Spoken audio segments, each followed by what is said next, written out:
First, make sure your keys are clean, then dry. You can buy labels like these, check the link in the description, or you can label your keys with a dry erase marker, or write your labels on the sticky part of sticky notes. To make it extra crafty, you can use different color sticky notes to make it more interesting to look at.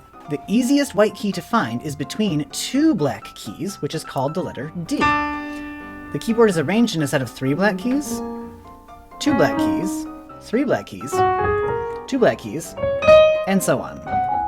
So find 2 black keys anywhere in the middle of your keyboard and write a big uppercase letter D between the 2 black keys at the very top of your key. This makes it so that our hand doesn't touch up there and the letter won't accidentally get wiped off. Then, the 3 white keys before the letter D are A, B, C, and the 3 white keys after the letter D are E, F, G. Find the 2 black keys and all the other places on your keyboard and write the letter D. Then the 3 keys that come before are always A, B, C, and the 3 white keys that come after are always E, F, G.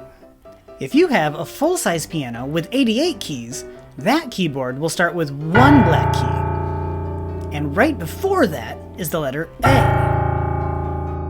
Then your job is easy, because the pattern just goes A, B, C, D, E, F, G, A, B, C, D, E, F, G, A, B, C, D, E, F, G. Great job!